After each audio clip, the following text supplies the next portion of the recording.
Bismillahirrahmanirrahim. Assalamualaikum warahmatullahi wabarakatuh.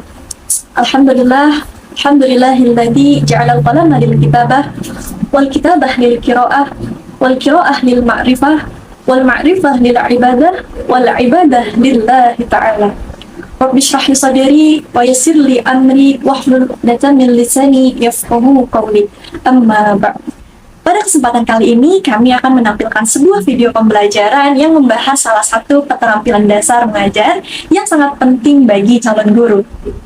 Melalui video kali ini, kami ingin menunjukkan praktik keterampilan membimbing diskusi kelompok kecil dalam pembelajaran pendidikan agama Islam. Sebelum melangkah lebih jauh ke tahap praktik, ada baiknya kita memahami terlebih dahulu konsep dasar dari keterampilan yang akan dibahas.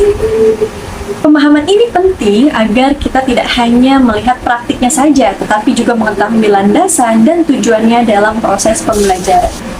Apa sih yang dimaksud dengan keterampilan membimbing diskusi kelompok kecil? Keterampilan membimbing diskusi kelompok kecil adalah keterampilan melaksanakan kegiatan membimbing siswa agar dapat melaksanakan diskusi kelompok kecil dengan efektif. Keterampilan membimbing diskusi kelompok kecil merupakan kemampuan guru dalam mengarahkan siswa agar dapat melakukan diskusi secara efektif untuk bertukar informasi, memecahkan masalah, dan membuat keputusan guna mencapai tujuan pembelajaran. Setelah memahami pengertiannya, selanjutnya kita perlu mengetahui apa sih tujuan dari keterampilan membimbing diskusi kelompok kecil dalam pembelajaran.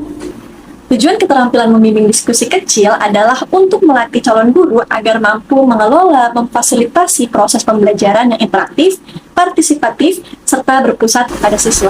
Dengan keterampilan ini, mahasiswa calon guru PAI diharapkan mampu menerapkan model pembelajaran aktif yang menumbuhkan pemahaman mendalam terhadap materi keagamaan, serta membangun karakter religius dan sosial peserta didik.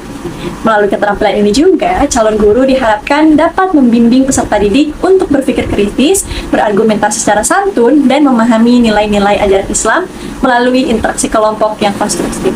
Selain memiliki tujuan yang jelas, diskusi kelompok kecil juga memiliki karakteristik tertentu yang membedakannya dari metode pembelajaran lainnya.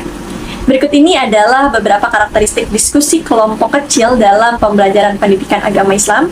Adalah yang pertama, yaitu melibatkan sejumlah kecil peserta didik. Nah, biasanya diskusi kelompok kecil ini terdiri atas 3-9 orang. Kemudian yang kedua, berlangsung dalam suasana bebas, terbuka, dan saling menghargai. Nah, setiap anggota kelompok diberi kesempatan untuk menyampaikan pendapat, mendengarkan, dan merespons dengan santun. Suasana ini yang mencerminkan adab berdiskusi dalam Islam, sebagaimana yang diajarkan oleh Rasulullah SAW, yaitu berbicara dengan hikmah, tidak memotong pembicaraan, dan menghormati pandangan orang lain. Kemudian yang ketiga, yaitu memiliki tujuan bersama yang ingin dicapai melalui kerjasama. Setiap kelompok memiliki tujuan yang jelas dan disepakati bersama, seperti misalnya memahami kandungan ayat Al-Quran, meneladani sifat Nabi Muhammad SAW, atau mengaitkan nilai-nilai Islam dengan kehidupan sehari-hari. Kemudian yang keempat, yaitu berlangsung secara sistematis menuju kesimpulan yang bermakna. Diskusi kelompok kecil harus mengikuti tahapan yang teratur, mulai dari pembukaan, pembahasan inti, hingga penyimpulan hasil diskusi. Nah, guru di sini berperan membimbing agar setiap kelompok tetap fokus, berpikir logis, dan mengaitkan hasil pembahasan dengan nilai-nilai Islam. Melalui keterampilan ini, guru berperan menuntun siswa bukan hanya mencapai kompetisi akademika saja, tetapi juga membentuk karakter yang beriman, berilmu, dan berakhlak mulia.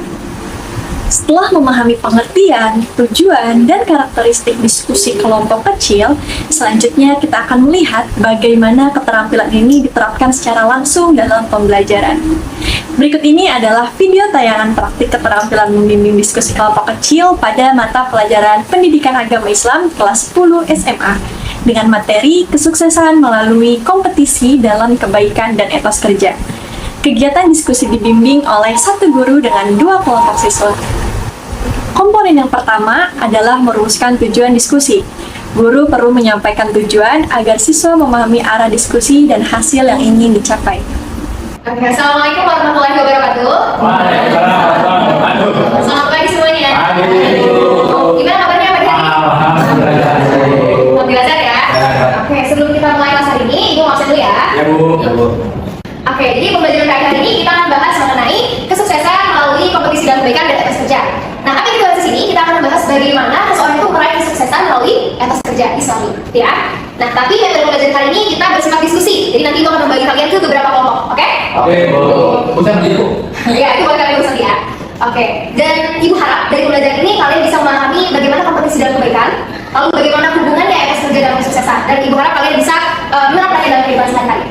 Oke, dan kenapa harus berdiskusi? Karena Ibu mau kalian semua terlibat ya, terlibat aktif dan bisa menghargai pandangan dan pendapat temannya. Oke? Oke, oke. Ibu bagi di dua kelompok tentang 3 ya. Boleh 3 Fahri, Ani, sama Shoki. Bisa pilih sekarang. Berdiri Fitri, Roja, dan juga sama Syaraf ini tadi. Ayo, bisa langsung dikit. Ya, langsung suka.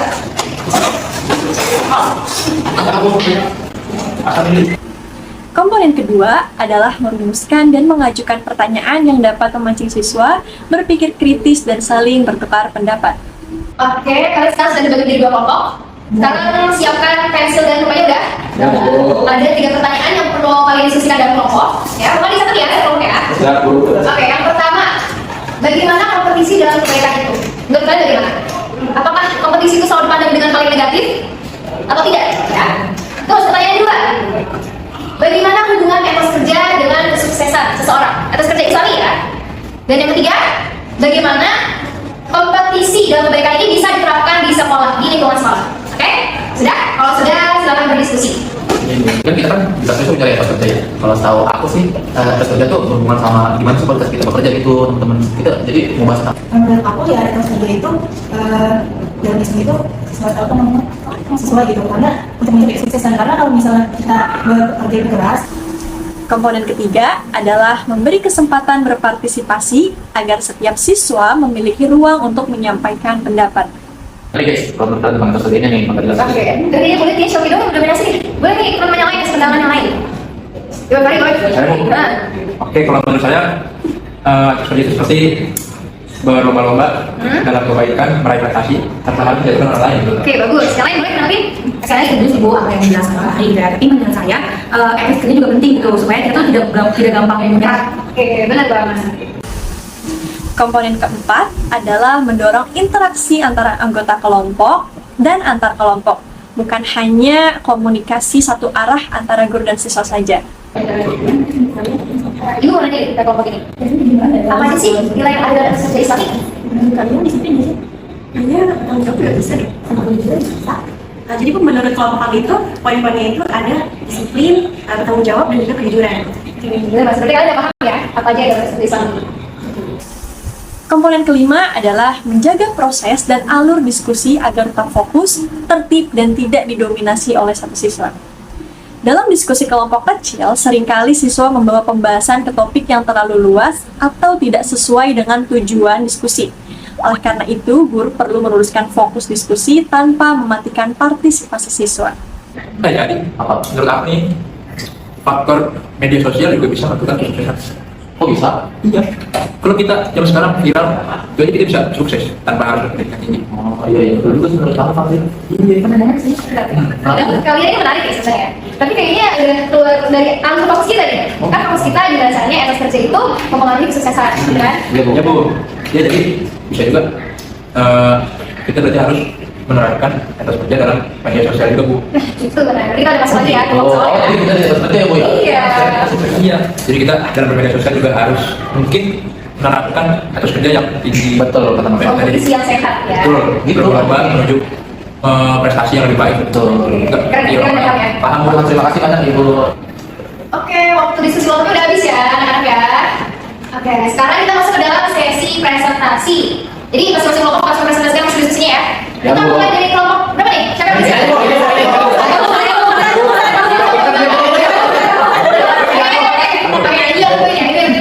Mulai dari kelompok 2. Silakan. Oke, kelompok 2 udah siap. Silakan dimulai presentasinya.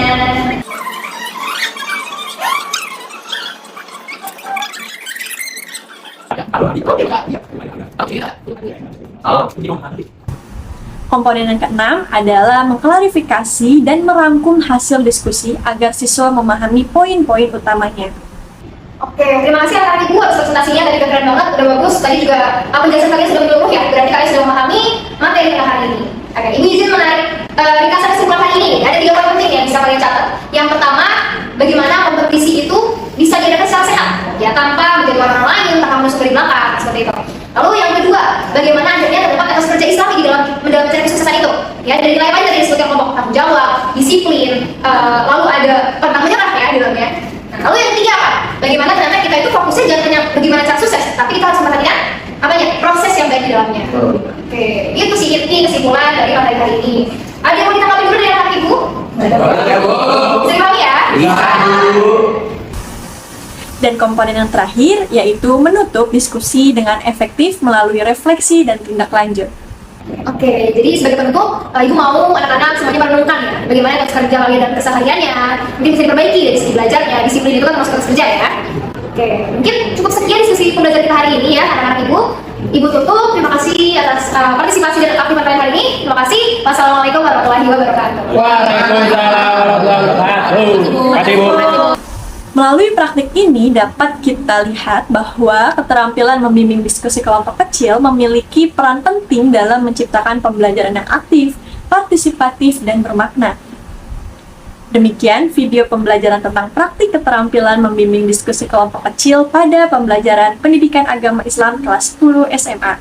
Wassalamualaikum warahmatullahi wabarakatuh.